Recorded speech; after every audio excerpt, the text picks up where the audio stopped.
अब देखिए इसमें आपको कहा है कि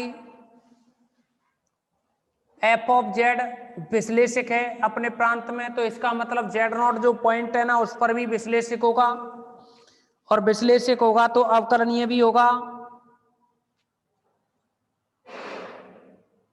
तो आप यहां ये लिख सकते हैं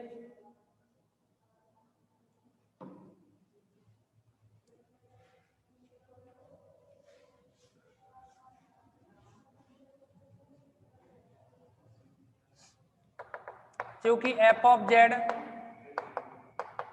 अपने प्रांत में विश्लेषक है, तो फिर किसी बिंदु जो कि अभी प्रति डब्ल्यू नॉट के संगत इधर जेड नॉट पॉइंट था ना उस पर विश्लेषक होगा। एफ ऑफ जेड बिंदु जेड नॉट पर विश्लेषक है।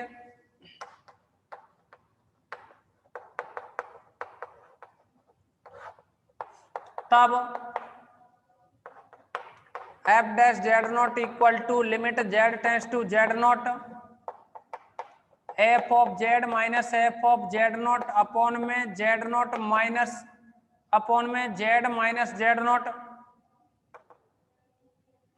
अब देखिए एफ डैश जेड नॉट है ना, क्योंकि विश्लेषक है अवकलनीय है होगा, अवकलनीय होगा तो इसकी कोई फिक्स वैल्यू होगी, और जो फिक्स वैल्यू होगी वो आप मान सकते हो कुछ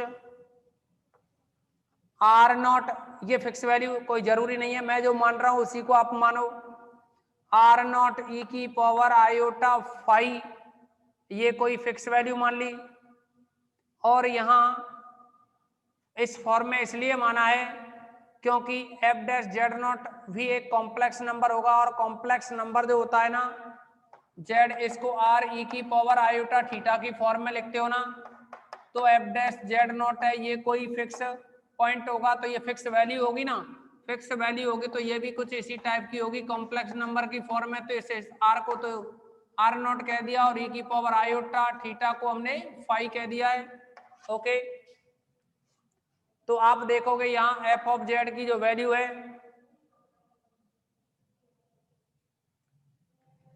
देखो एफ ऑफ जेड की जो वैल्यू है, क्योंकि आपके पास दे रखा है डब्ल्यू बराबर एफ ऑफ जेड, तो एफ ऑफ जेड की वैल्यू ऊपर आएगी ये Z tends to Z naught, F of Z की value W minus F of Z naught की वैल्यू है वो डब्ल्यू नॉट है। लेकिन इसमें क्या है, जैसे आपने दो वक्रों की बात की थी तो ये जेड नॉट था और ये जेड वन था। अगर जेड वन जेड नॉट की ओर आ रहा है तो इसको जेड वन जेड नॉट की ओर अग्रसर है, तो ये कंडीशन बनेगी F of Z one minus F of Z naught upon में Z one minus Z naught. Okay, तो देखिए वहां डब्ल्यू बराबर क्या है अपने पास एफ ऑफ जेड, अगर जेड की जगह जेड वन कर दें तो एफ ऑफ जेड वन बराबर डब्ल्यू वन के होगा, और एफ ऑफ जेड नॉट है वो डब्ल्यू नॉट के होगा, और यहाँ ये जेड वन माइनस का Z naught, Z tends to Z naught W one minus W naught की बात करें तो आपको लिखा दिया है हमने W one minus W naught की वैल्यू रो वन ई की power iota five one, W one minus W naught की वैल्यू है रो वन ई की power iota five one, rho one E की power iota five one upon में Z one minus Z naught की जो value है वो है अपने पास आर ई की power iota theta one, R E की पावर आयोटा थीटा वन। तो इसको लिख सकते हो आप limit Z tends to Z naught Z one tends to Z naught, और यहाँ रो वन अपॉन आर को तो एक साथ लिखें रो वन अपॉन आर, और ई की पावर आयोटा ऊपर फाइव वन नीचे थीटा वन, तो इसको लिख सकते हो फाइव वन माइनस का थीटा वन। ओके, अब देखेंगे इसमें, देखो इस फाइव वन टेंस टू यानी rho one tends to zero, तो five one tends to beta one और five two tends to beta two, इनकी और जरूरत पड़ेगी, और इधर आर टेंस टू जीरो पर theta one tends to alpha one और theta two tends to alpha two, उनकी भी हमें जरूरत होगी। तो अब देखिए इसमें इसको लिखा जा सकता है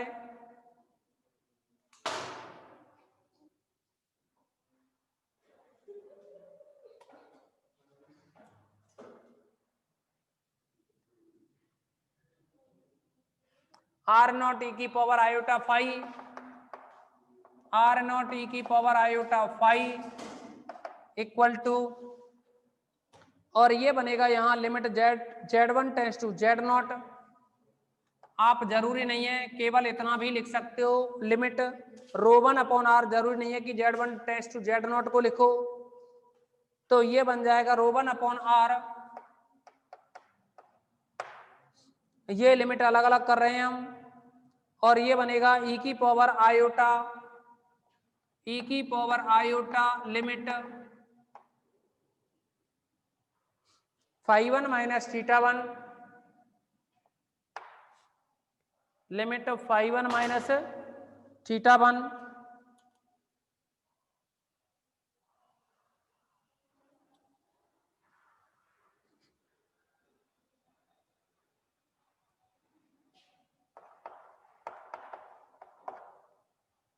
अब आप कंपैरिजन करोगे तो आप देखोगे इधर आर नॉट है, ई की पावर आयोटा का गुणांक आर नॉट है, इधर ई की पावर आयोटा का गुणांक है लिमिट ρ1 अपॉन आर। तो यहाँ आर नॉट को लिख सकते हो लिमिट ρ1 अपॉन आर, तथा यहाँ ई की पावर आयोटा फाई, आयोटा का गुणांक जो फाई है वह बराबर है यहाँ लिमिट φ1 माइनस θ1,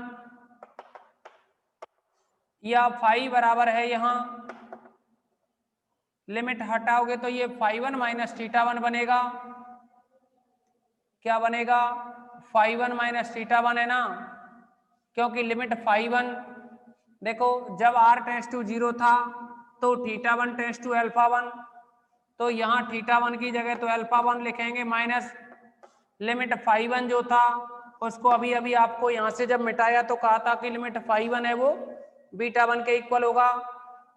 ओके, इसको इक्वेशन नंबर फर्स्ट डालेंगे। इसी प्रकार क्या करेंगे, इसी प्रकार जब यहाँ जो Z1 है वो टेंस टू Z0 है तो ये कंडीशन बनी। दूसरा Z2 टेंस टू Z0 हो तो ये जो फाई एंगल है वो बराबर होगा, फाई जो एंगल है वो β2 माइनस का α2 इसके बराबर रहेगा। इसको नंबर 2 डालेंगे। अब अगर इन दोनों को या तो बराबर कर दो या घटा दो, बात एक ही है, बराबर करें तो ये बनेगा 1 व 2 से,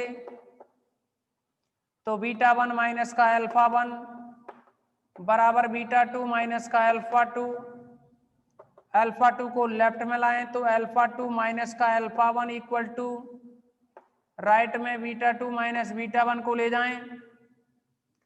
तो कहने का मतलब ये है, देखिए फाइनली ये जो रिजल्ट बना, जैसे कि दो वक्र थे और ये एक्स अक्ष थी, C1 था C2 था, और ये एंगल है कितना α1, इस पे ये एंगल है α2, तो यहाँ जो एंगल बनेगा ना इनके बीच में ये बनेगा α1 माइनस का α2। तो देखिए α1 माइनस α2 जो Z तल में कोण बना हुआ है इनके बीच का, वैसे ही W तल में जो कोण बनता वो β2 माइनस β1 बनता। या आप ये कह सकते हैं α1 माइनस α2 करो या आगे पीछे हो जाए ना कोण, यानी α2 पहले हो जाए α1 बाद में होता है तो कोई फर्क नहीं पड़ेगा, क्योंकि आप माइनस को कॉमन लेकर के काट दो। तो कहने का मतलब है कि जो यहाँ Z तल में इन दोनों वक्रों के मध्य जो कोण होगा वही क्या है, W तल में कोण होगा। तो यानी कोण परिवर्तित नहीं हुआ, इसीलिए हम कह सकते हैं कि अनुकोण प्रतिचित्रण है या अनुकोण रूपांतरण है, जिससे स्पष्ट है। यानी अगर माइनस को कॉमन लेकर के लिखें तो α1 minus α2 is equal to β1 minus का β2। अब यहाँ हम कह सकते हैं कि जिससे स्पष्ट है कि फलन f ऑफ z यानी रूपांतरण या प्रतिचित्रण W बराबर f ऑफ z, जिससे स्पष्ट है कि रूपांतरण W बराबर एफ ऑफ जेड अनुकोण प्रतिचित्रण है, अनुकोण प्रतिचित्रण है। ओके,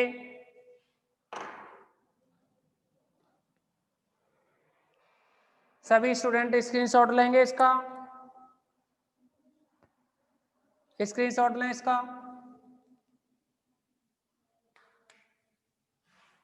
और कोई डाउट्स हो तो बताएं।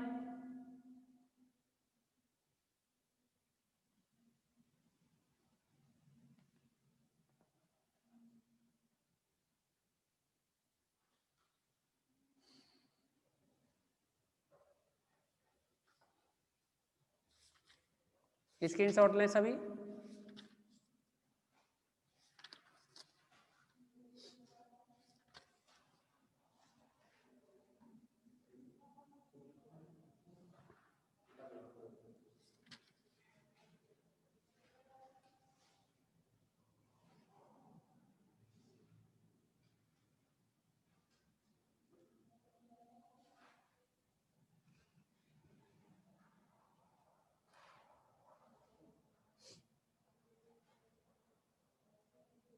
अब देखिए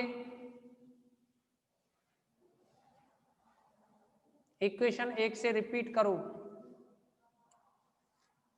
ठीक है, इक्वेशन 1 से रिपीट कर देते हैं, यानी फर्स्ट वाली इक्वेशन से रिपीट कर देते हैं।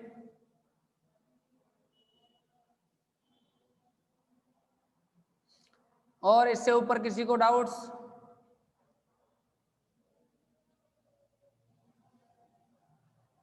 बोलिए, कोई किसी को और डाउट्स हो तो इसमें? इसको तो अभी हम रिपीट करते ही हैं।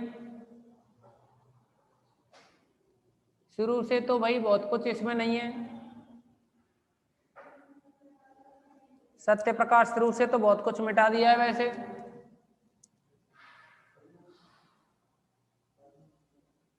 बहुत कुछ आपकी कॉपी पे लिखा हुआ है।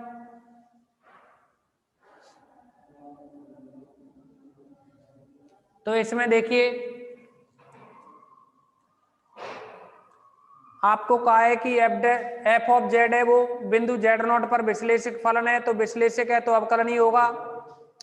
तो ये अवकलनीयता की कंडीशन है कि F dash Z naught equal to limit Z one tends to Z naught F of Z one minus F of Z naught upon Z one minus Z naught. अब इसमें F of Z naught W one के बराबर है, क्योंकि W बराबर F of Z है ना।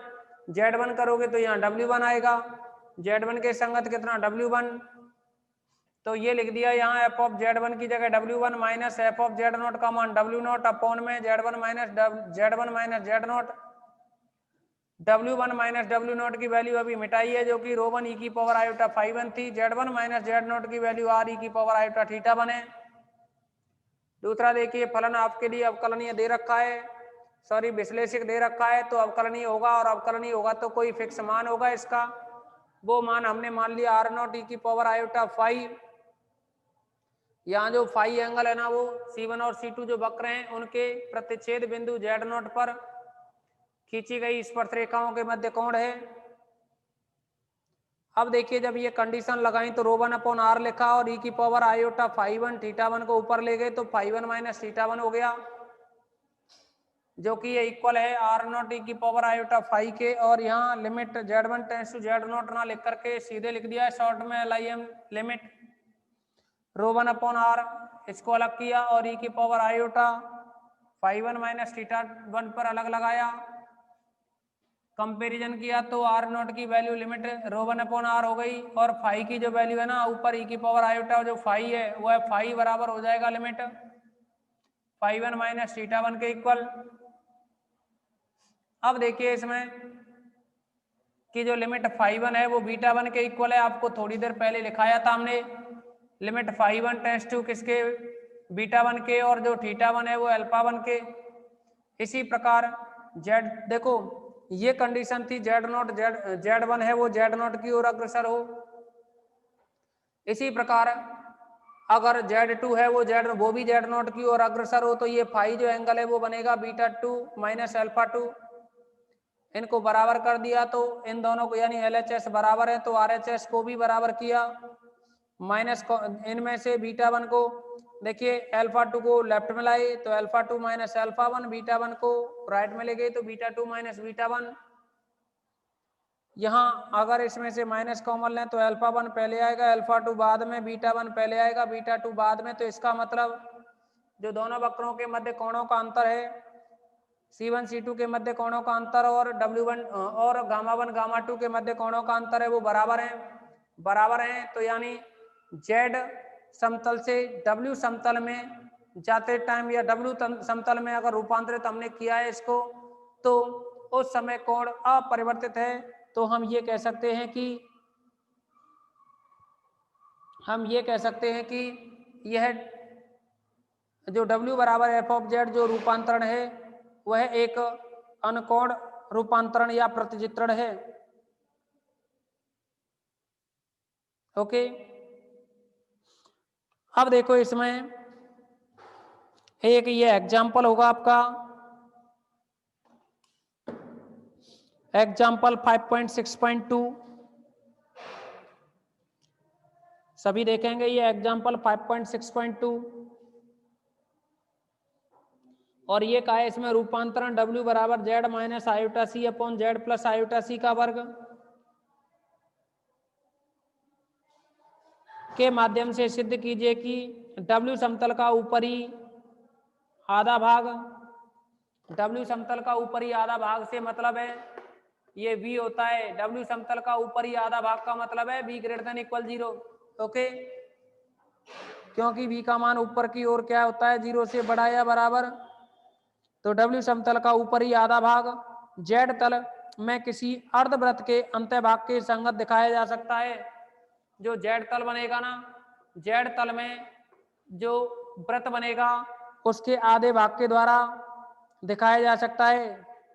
Z तल में किसी अर्धवृत्त के अंत्य भाग के संगत दिखाया जा सकता है। अर्धवृत्त इधर का हो सकता है ये वाला भाग, या फिर इधर का हो सकता है, या नीचे का हो सकता है, या ऊपर का हो सकता है। ऐसे ये प्रूफ करके बताना है हमें। ओके, लेकिन इसके लिए क्या है अगली क्लास में डिस्कस ही करेंगे, अगली ही क्लास रखेंगे इसके लिए मंडे को। ओके, आज की इस मीटिंग में बस इतना ही रखेंगे।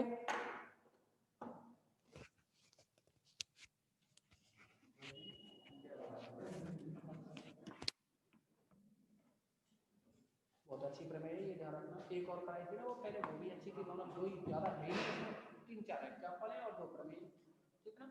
एक अनुमान प्रतिचित्रण की डेफिनेशन ज्यादातर पूछ ली जाती है।